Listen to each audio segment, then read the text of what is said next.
I'm going to make my manual generator turned into an automatic generator. Not a how-to video, but I'm going to show my process and my experience on doing this work to my generator. So you have a manual generator like my setup here, where you have to come out, start it, and then flip the manual transfer switch.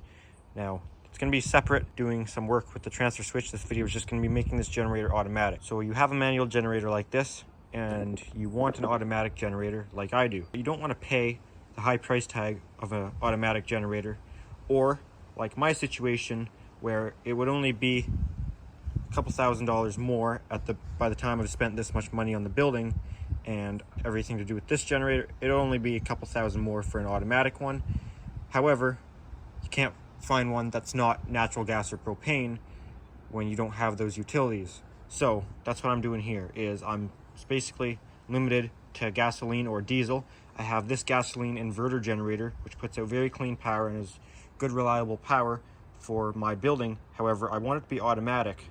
Bought a device that will turn this manual generator into a fully automatic generator and give some cool features. This device right here.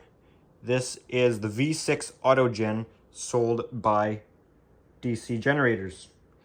This device turns a normal manual generator like mine into an automatic generator and can be configured to do many different things depending on what your needs are. It could be used in different applications, but it will start a manual generator automatically. Once I have this, starting the generator paired up with an automatic transfer switch, my setup will be completely automatic. I will never have to come out to start a generator. When the power goes out, it will start the generator, transfer the load over, transfer the load back when the utility comes back, and shut down the generator all by itself. No human intervention needed. Generator I'm installing this on is the Energizer EZ-V8000. It's a 8,000 watt starting, 6,500 running watt inverter generator. However, the inverter part of it shouldn't make much difference, nor should the size of it or the brand, as they should all be fairly similar as far as the starting process. My installation, I'm going to be using the AC terminals on it, which if we look at this diagram here, you can see the first two terminals there are your AC input. I was actually wrong about this. The AC input is meant as a means of the controller detecting when the generator is putting out power, so I went ahead and ran this right here because this is an expensive piece of equipment here all around. By the time I paid for shipping and import charges, tax, and the product itself plus the actuator, this was around $800, then around another $400 or $500 for a transfer switch. All in all, still cheaper than buying a new generator though. So this is an expensive piece of equipment. I want to keep it safe, so I'm going to be putting it in this big PVC box because I want to still have some quick disconnects to be able to unplug all the attachments to the generator, so I can still remove the generator for service and maintenance on it. So I want to put it in this guy here, which if I unfold it out, this is going to be my 120 volt Sense input. Now about that, as the 120 volt is being used as a different thing, I still use the power ran out here. I just had to run it through a relay for detection. But as well as the box it's just mounted for just protecting it. So if I take this cover off here,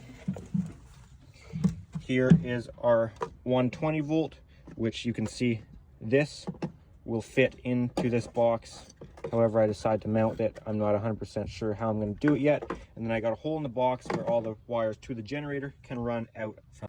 So this is just 120 volts. It'll get tied onto the input side of the transfer switch, just like just go to one of the hots and the neutral from the transfer switch. And I'll have to put a fuse on it because this is only 14 gauge and it's 6 gauge that feeds the building.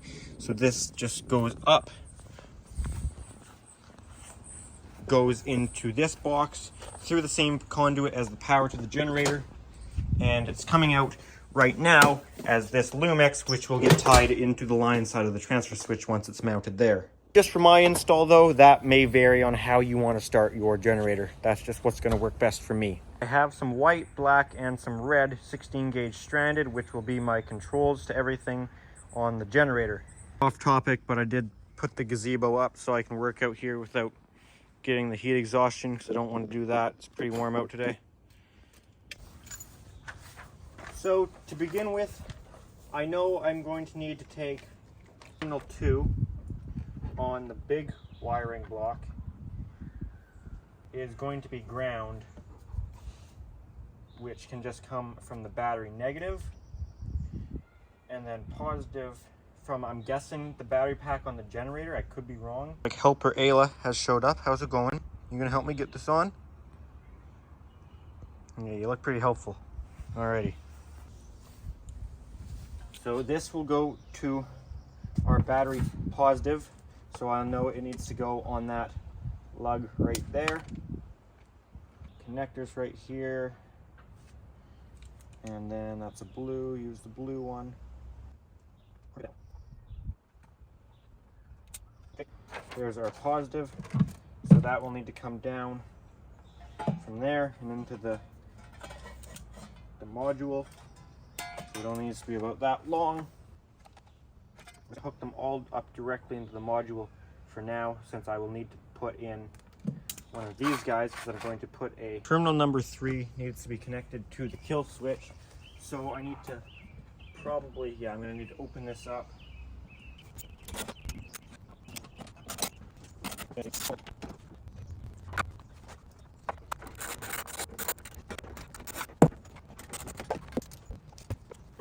Made things a little easier. I'm going to take the whole generator outside of there.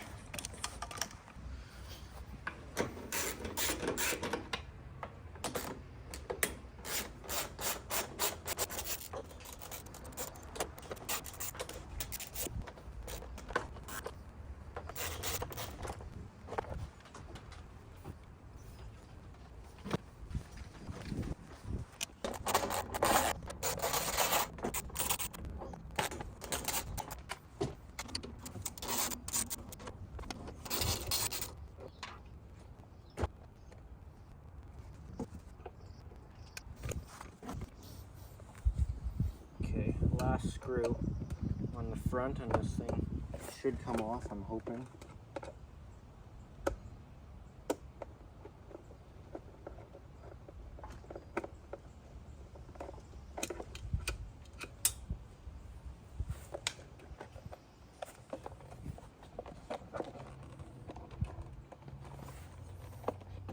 This looks pretty simple here, where both of these yellow wires go back to ground.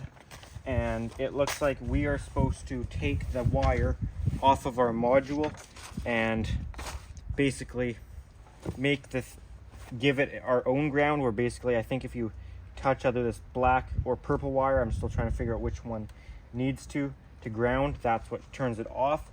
I'm assuming the black wire, the black one goes back to there, and the purple one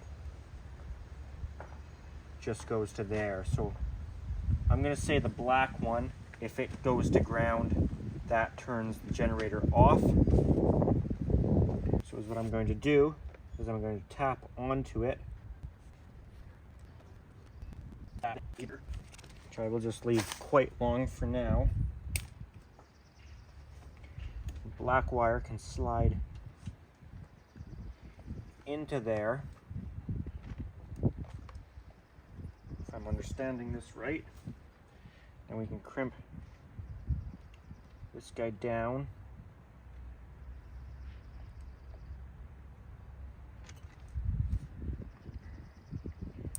Close it up so it's insulated. And then I just went to the store and picked up some relays I'm gonna need, because let me tell you how this works here. So this right here is going to ground. Yellow one, both these yellow ones are ground. The purple, that's something getting switched by the on-off switch. So basically, how this works is the module, when it says the generator needs to turn off, it needs to ground this guy. So obviously if the switch will just be left on, and I probably won't even need to run this through that switch anymore necessarily. Actually, I will leave it hooked up just because I want that capability to be able to still do it manually. So basically is how it works is when it's running, this switch is in the on position. Wherever that is, that's on right there. And so let's say this thing's running and you want to turn it off. This needs to get grounded out. And once that gets grounded out, then it will turn the generator off. However, the instructions say if this has 12 volts on it, don't run it through the module or it will kill the module. Well, mine has 5 volts on it, so I don't want to take the chance with that expensive module. I'm going to run it through a relay, so the module will turn on the coil side of the relay and the relay will do the hard work of putting this to ground. So I'll show you a little demonstration here.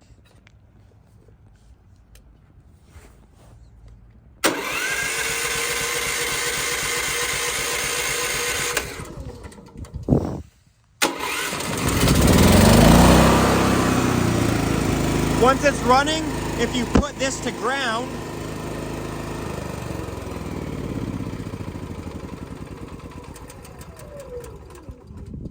it shuts the generator down.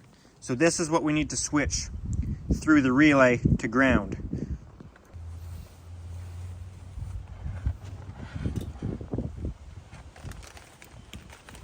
So I'll open up one of our relays here, and we will need to find the right wire.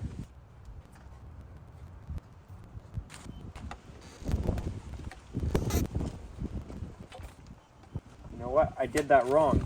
I'm thinking of this backwards. How this actually works is it always has positive.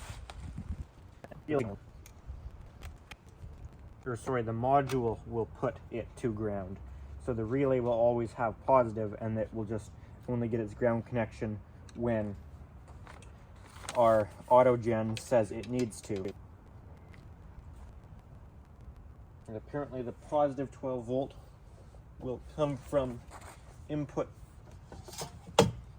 number 1 on this guy.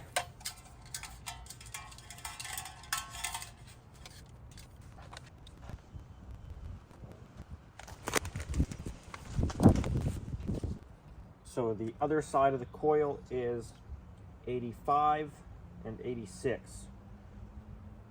So we can actually connect the green, which I think is actually being used as a positive here.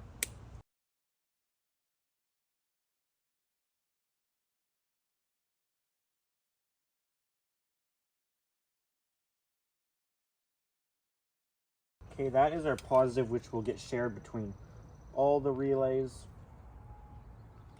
And then this black will need to go. So the red, which is our positive for all, will go to input number 1. Apparently the power went out when I was getting the relays. Funny, because we're working on the thing that's supposed to work when that happens. Only for like 5 seconds though, so probably just a brief short oil recloser. Close back in. That's our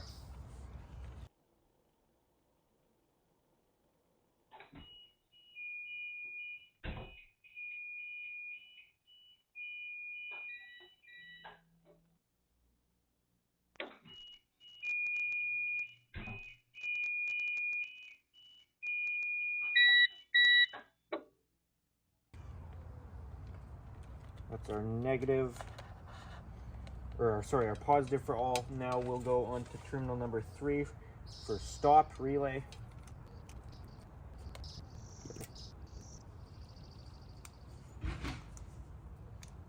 That would be the dog jumping on the fence trying to bite the lizards. I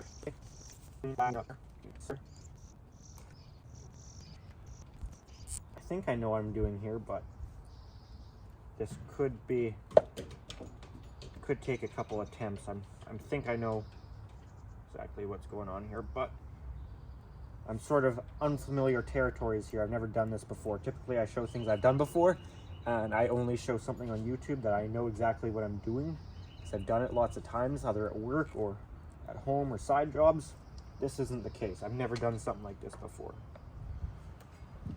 Okay, so now number 30 is common. Which number?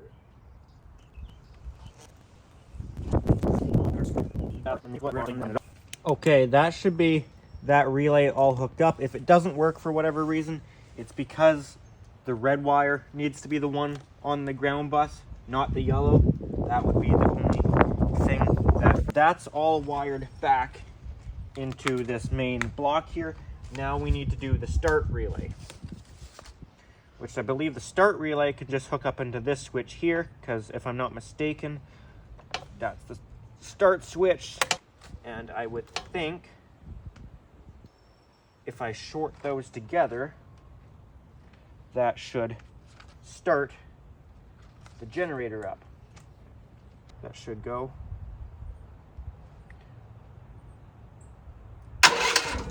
Yep. Perfect. Okay, so that's obviously just power to the solenoid. It's not taking the whole starter. So I should be able to just tie on to these guys right here. Our other wire in right there. Bite it down. I've heard bad things about these connectors, kind of like I guess the same with Wagos, that some people talk crap on them. I don't know if it's true. I don't have enough experience with these. They're not in like an outdoor corrosive environment, because I've heard that some of the problems with them is they don't handle well with that. These are just going to stay dry and it's low current, so I'm okay with using them on this guy. These can go right there. Sharp that down. Close her up. And we'll hook that into another relay, because the negative is the switch side, not the positive.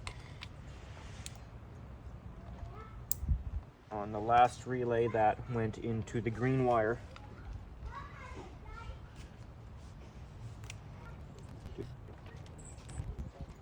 What? Oh, no.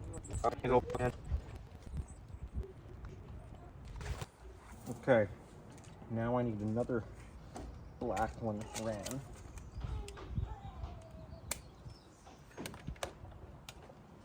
That one will be to start this relay, so there it's tied to its constant positive, and then the black on the last one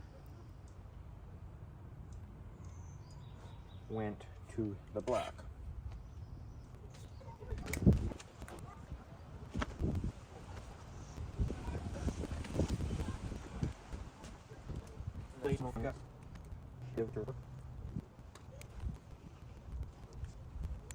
Okay. No. Oh. No. Don't do that. Just.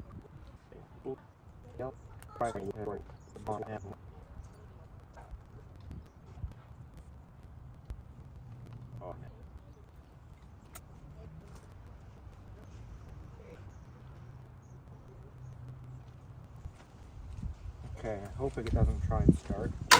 And it did. So, guess we need to be tied onto the red.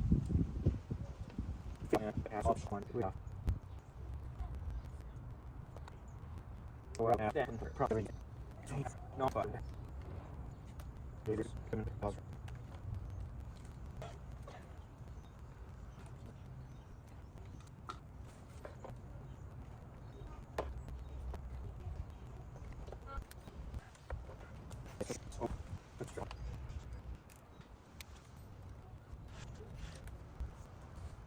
Okay, I've tucked everything back in there, and I have the cover put on, so this can all mount back up on the generator, just like how it was before. And I've got all of the cables sticking out now. So I'm really hoping that's the last time I need to go in there. And we can probably put this thing back on. Oh yeah, one thing I should mention, if anyone noticed it, yes, I did break one of the neutrals off one of the receptacles, so I just re-terminated that. Actually, the new termination's way better than it was before. So yeah, I did if anyone sees that and like, oh no, he didn't see that, and now it's gonna not work right because you're missing a neutral. I did see it and I fixed it. It didn't show it because all of this is kind of hard. Go over and work on it, but not block the camera.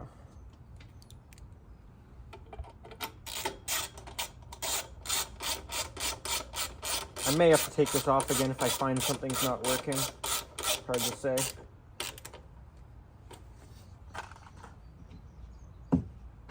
Fingers crossed though that those relays are set up right. That guy broke off. Oh well, it's sturdy without it. Still put it on. Maybe I'll weld it on a different time. Okay, now I'll just put either end back on.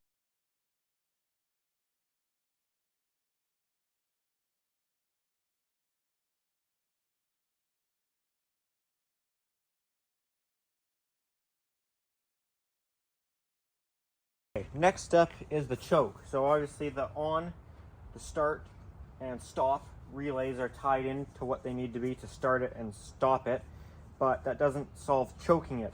So this guy right here is our choke servo that we will need to actuate the choke automatically. So we'll take a look at what we've got in here. Looks like a bracket for it. It's a little linear actuator actually.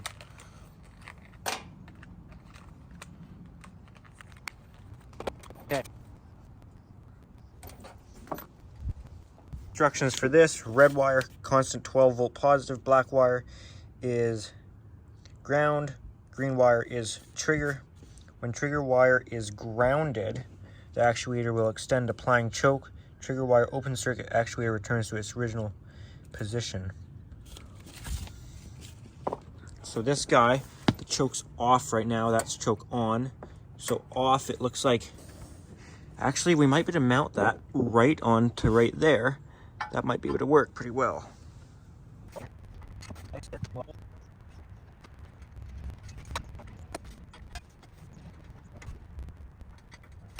Okay, I've got this mounted up here and I'm really not proud of this install. This end of it works fine. That's on there sturdy.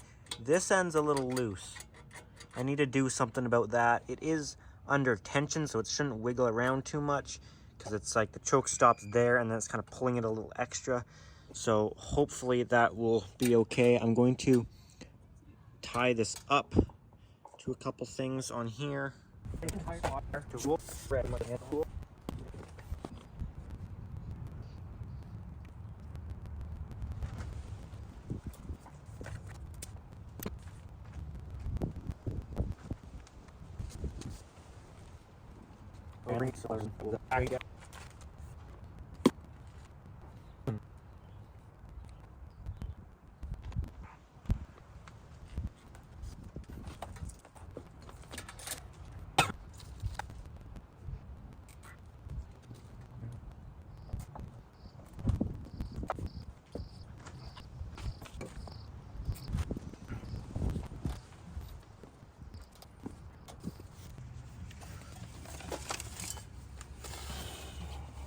Okay, so these need to also tie in to the module.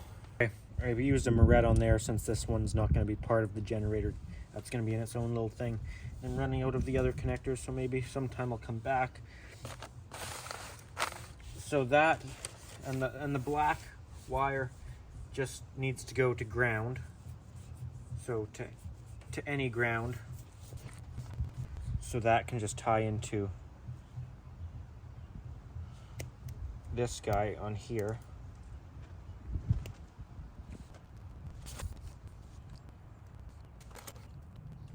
And white wire, I would assume, would go to servo, which is number 8.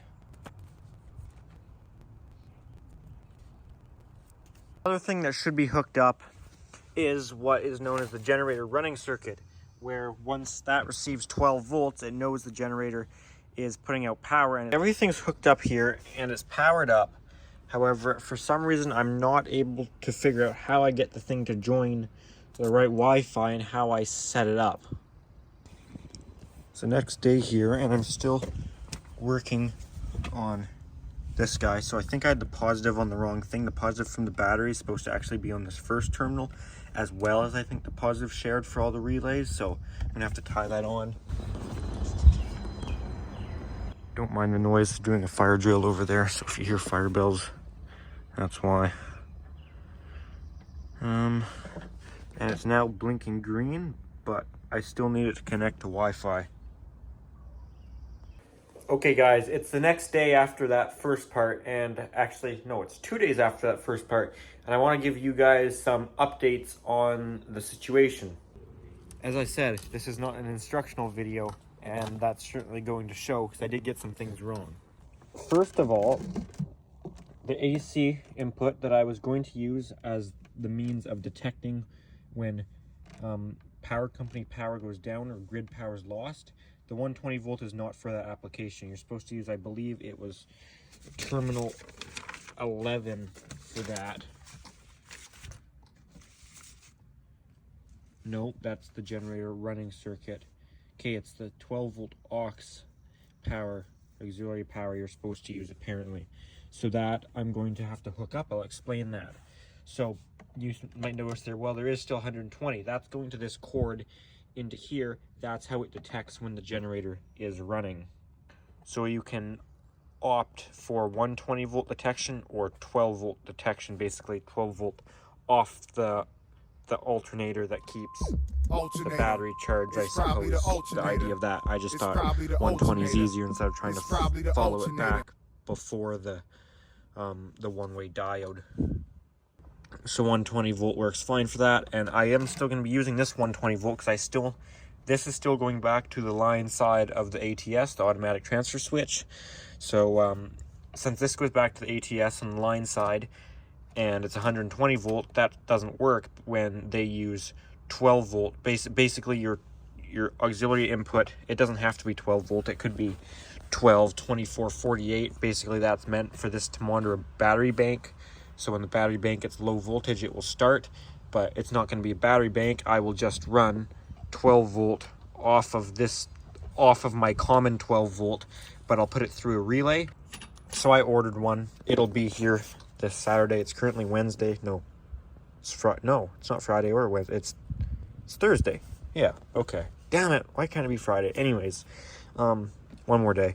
So that relay is supposed to show up on Saturday, which is fine because my ATS doesn't get here till next Wednesday, so I'm not in any rush. But once the relay gets here, I'll be able to tap off 12 volt from there going through the relay, because if I just tap off of this battery, then it's the same common or negative shared between everything else, so it's just easier. Otherwise, if I had a separate battery or separate power supply, I'd have to put the commons together to get that difference in potential that you need. So it's just easier to come off that battery, and I can set the low voltage. I can set like what's considered low voltage. Like it doesn't really need to be that specific. It's just looking for power.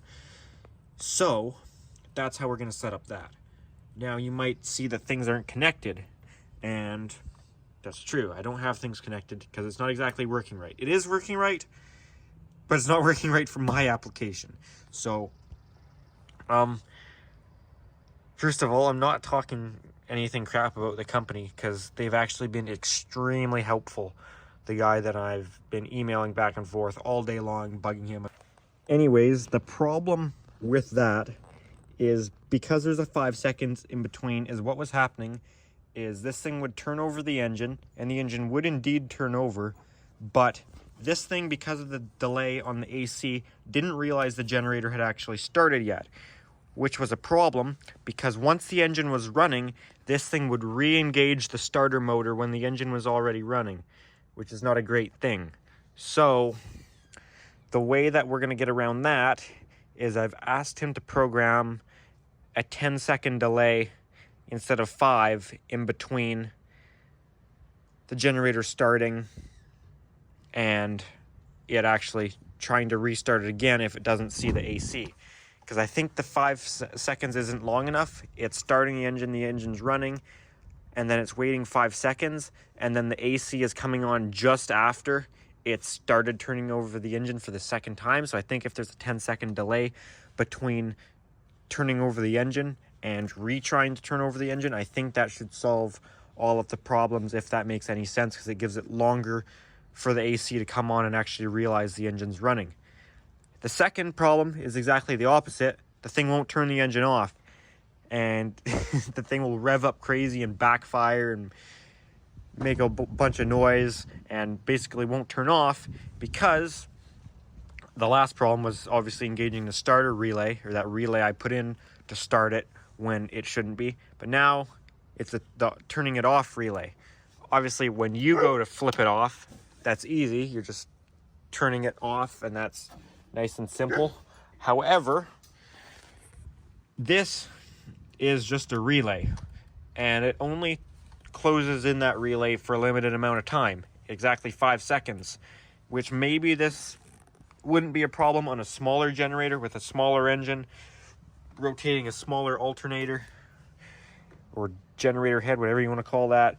Then that might not be a problem. But because this one's larger, I think it takes longer for the engine to slow down. It takes around 8 seconds, I think. And this thing only holds, basically, this is basically only a momentary button where it'll hold it off for like 1, 2, 3, 4, 5, and then it's back open because it's a relay and we're leaving that on. So it's holding it down for 5 seconds. The engine is slowing down, RPM's going down, down, down, down, down until the end of the 5 seconds, and the engine hasn't completely stopped yet, and then it just lets go, opens up the relay. So the thing still has spark, so it's like going, and all of a sudden it's back way up, and there's a loud clunk, and it just doesn't sound good in general, and that's a problem. So because I counted around 8 seconds for a full stop, it's about 3 seconds not long enough that it's holding the relay. I told him to just go for 15 seconds. Like, it's not going to hurt anything by holding down the relay for extra long to make sure it's really stopped. So he's going to change the amount of time in between trying to start the engine, increase that amount of time, and also increase how long it holds in the relay to stop the engine. And I did get this thing mounted in this here. I've got a couple little things standing it off from the back, and it's screwed in there. All the wires are coming out of the back, and I did zip tie some of these together to clean it up a little bit, and I color coded them. These ones are already obvious, so it's just the bundle, gray to gray and white to white, red to red, black to black. These ones I color coded each one specifically for the battery, because there's multiple the same color coming out this whole side: yellow to yellow, brown to brown, white to white, green to green, yeah, orange to orange. So these ones are all put together. These are all what controls the relays inside the generator. This is our battery connection, and then our 120 volt. So I can unplug all of these plugs, unplug the 120 volt, and then I can just swing this out on this tech cable, and I am able to remove the whole generator from its building here, which is what I wanted. So until I get that firmware upgraded and these changed, these guys here are just going to remain unplugged, because the actuator with just these goes back to the fully in position, and then it can't do anything. It can't extend without its white trigger wire, and none of these are good without the common positive. So I still have enough room beside here to put in my little ice cube relay, and I'll still be able to get the door on, which I like because these PVC boxes are really strong. And actually I got a story to tell with this exact same PVC box. I'm gonna close this up because I'm cooking out here in the sun. This was really funny. This was at work. I hope I'm okay to share this story. I'm sure it's fine. Basically, I was working with an electrician, not the maintenance electrician that I'm most commonly with. I mean, I work with all the guys from time to time. I'm just usually with one guy because he more works in the area of schools I'm in, mind you. My area, I mean, like a few kilometers. I mean, it's not a big difference. I work in all the schools with all the different guys. Anyways, I was with like a different guy than I'm usually with, and we were at his school, at the other high school, not my high school, but the other one built at the same time. And some kids on the weekend were driving their cars around the parking lot, doing donuts, having some fun. And they got these light up bollards all around the front of the school, like your normal like bollards, maybe 3-4 feet tall, but these ones have a light on them. Well, somebody crashed into the bollard, knocked it over, and so there was 120 volts on the ground, so it had to get, or they might have even been 600 volt or 347. I doubt it. They were probably 120. So anyways, there was live wires on the ground, so we had to do something about it. So the guy I was working with, this was like a couple weeks before the day I was working with him, he put a PVC box over it until the new bollard came in. So it's all cleaned up now, but there was basically one of these PVC boxes with a hole cut in the back for the wires to stick out into the box, and he just screwed it down into the concrete sidewalk so that nobody could get gotten by the 120 volt or whatever it was. So he mounted it there, and then we were parked up alongside that box a couple weeks later, and I was working with him. I think we were working with the machinist, putting in a new 600 volt motor and some HVAC equipment. So we're gonna leave the school, and we're parked up on the sidewalk because we're working. We're bringing tools in and stuff. We can park wherever we want, and we go to drive off, and there's another van beside us. So he's like, Nick, am I good that way? And because like there was kids around, like, yeah, all clear. So he turns the wheel hard left to drive back onto the road, and then we start driving forward. And all of a sudden, it's like boom, boom, twice, and the whole thing's jumping, bouncing up and down. He's like, "What the hell was that?" I was like, "I don't know. What'd you hit?" He's like, "I don't know." And he's like, "Oh, I know what that was." And I was like, "What? What'd you run over?" He's like, "That's my freaking box." And I was like, "What do you mean?" He's like, "Oh, I put a PVC box for the bollard got ran over." I was like, "You just ran over your own box?" He's like, "Yeah, I just ran my own box over that I just put in." So we puts the van in park, and we get out, and it was like, holy crap. We look at the PVC box, and the thing's fine. Keep in mind, this was like February, so it was cold out. I think it was negative something that day. And if you know PVC, it gets brittle and weak in the cold. And it was cold that day, and we're like, holy crap. The box was fine. It got kind of slid. I think some of the anchors got sheared off. But the box in general was fine after we just ran it over in a big work van with the front tire and the back tire, because it was twice. It's like boom, and then it's boom again. And that's when we look each other on, what the hell was that? So that was just a funny story about how strong those PVC boxes are, that you can run them over with a van and they don't break. Okay, this is a few days later now, probably about a week later. It's been a struggle, for sure.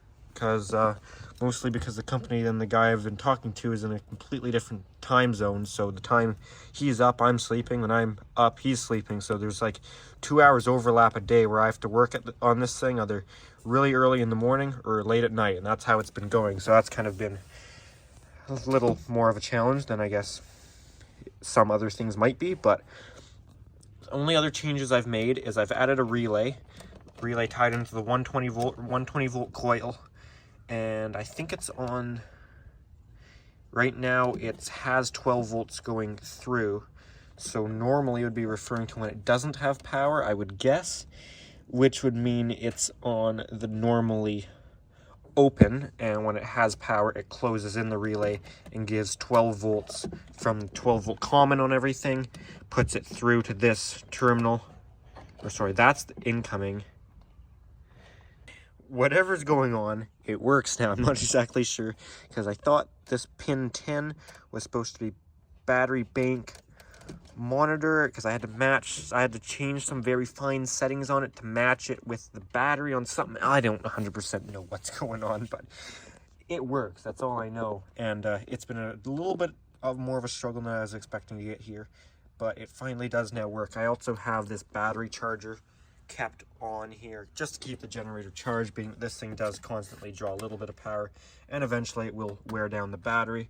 So I've just got that grounded out on the frame of the generator. I should probably do something better, because when the generator is running, that might fall off. But this actually does work now. So if I unplug this relay, the generator will start up, and I can show you that right now, because I don't have a transfer switch installed yet. It just comes through this Lumex. It runs through, as you guys know, that same conduit there. So watch when I unplug this.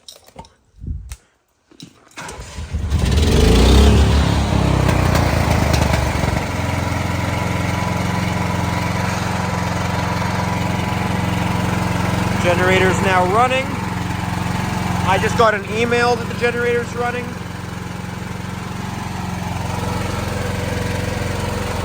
Orange light is on, indicating that the generator's putting out power.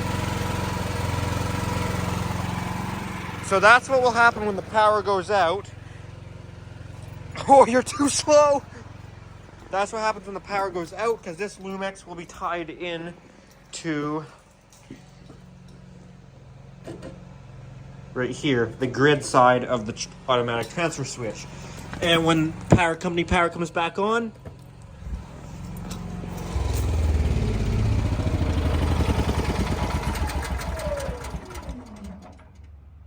the generator turns back off. So that is all good and working well.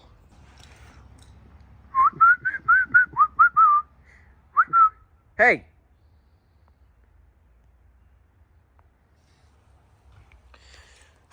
This has been like the most painful process ever. The company is very helpful though. Like their customer support has been quite awesome. Actually, I gotta give them credit where it's due there. They have been amazing to deal with. It wasn't the most simple setup, but I feel like, I don't know, maybe that could partly be me because I'm working at this thing at the weirdest hours of the day. I certainly asked a lot of questions and they were very helpful. There was a problem with the firmware on it, and the company was actually very open about it, which oftentimes they aren't. Oftentimes they will try and blame everything on you, but they took full responsibility. The guy had put a firmware on my one that was made up for a different customer with some different needs, and it was kind of like a copy and paste by accident type thing where it got put on mine, and that was causing some problems. However, I'm very happy that the guy fully admitted to it, that was their mistake, and they apologized, which is something you don't always get from companies, which is pretty nice for them to actually not put the blame on you. And you know, it's just something that doesn't always happen, which is awesome. See, yeah, that was my worry, that this would kind of shake off.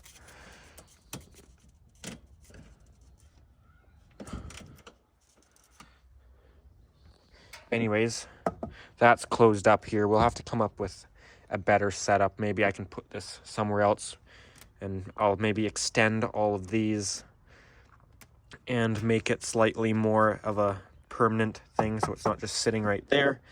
But for now, that works pretty good. So I can show you how loud it is with the door closed. That's okay, actually. I don't want to start it up anymore today, but the door does close surprisingly with that thing there.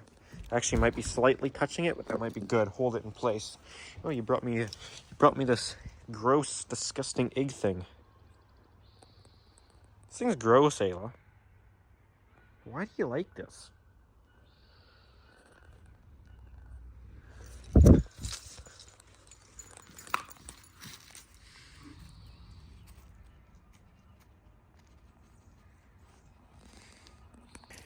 Anyways, guys, that's going to be it for this generator thing. I apologize for how this video was put together because I haven't even edited it yet, obviously. Edited it. Hasn't been edited yet, as I'm obviously still recording it.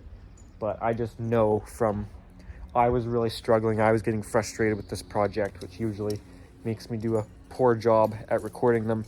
And I probably left some things out and maybe said the wrong information on some stuff. So this is not a tutorial at all.